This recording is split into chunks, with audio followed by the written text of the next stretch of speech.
চট্টগ্রামের জলাবদ্ধতা নিরসনে চলমান মেগা প্রকল্পের কাজ তদারকিতে এবার অর্থ পরিকল্পনা মন্ত্রী আমির খসরু মাহমুদ চৌধুরী, স্থানীয় সরকার প্রতিমন্ত্রী, নৌ প্রতিমন্ত্রী ও ভূমি প্রতিমন্ত্রী।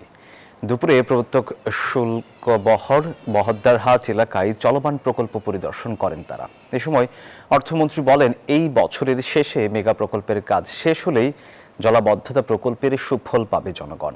রতন দাসের ছবিতে নয়ন বড়ুয়া জয়ের রিপোর্ট। জলাবদ্ধতা একটি সমন্বিত ড্রেনেজ নেটওয়ার্কের বিষয়। খাল, নালা, জলাধার, নদী, জোয়ারভাটা সবকিছু একসঙ্গে কাজ করে। সেখানে যদি এক সংস্থা খাল খনন করে আরেক সংস্থা ড্রেন তৈরি করে, কিন্তু তাদের মধ্যে কার্যকর সমন্বয় না থাকে, তাহলে পানি নিষ্কাশনের ধারাবাহিকতা ভেঙে যায়।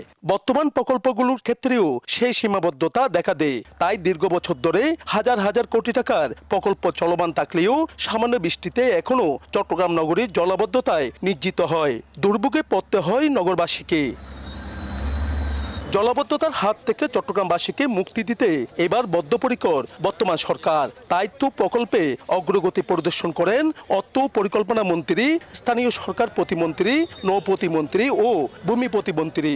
এই সময় তারা প্রকল্প বাস্তবায়ন সংস্থার কর্মকর্তাদের দিক নির্দেশনা দেন। বলেন, চলতি বছরের শেষে নগরবাসী কিছুটা হলেও সুফল পাবেন। এখন আমাদের প্রকল্পটার সমাধান না করলে চট্টগ্রামবাসী যে জলাবদ্ধতা যে কষ্ট পাচ্ছে, এটা আমাদের প্রাধান্য দিতে হচ্ছে এটাকে। এই বছরের শেষ থেকে আগামীতে চট্টগ্রামের জলাবদ্ধতার একটা বড় ধরনের সমাধান হবে, এটা আমরা বিশ্বাস করি। এইদিকে মেয়র বলেন, খালেদিয়া বাঁধের কারণেই প্রবর্তক সহ বিভিন্ন এলাকায় জলাবদ্ধতা হয়েছে।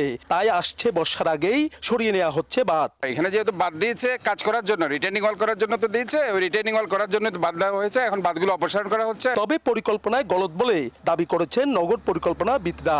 বলছেন, কোটি কোটি টাকা খরচ হলেও সুফল মিলবে না যদি কার্যকর পদক্ষেপ নেওয়া না হয়। তার ম্যান পাওয়ার, মানে ট্রেন ম্যান পাওয়ার, তার তহবিল এবং পদ্ধতি কোনো ধরনের নির্ধারণ হয়নি। একটা প্রতিষ্ঠানকেও এখন পর্যন্ত এটা পরিচালনার জন্য যোগ্য করা হয়নি।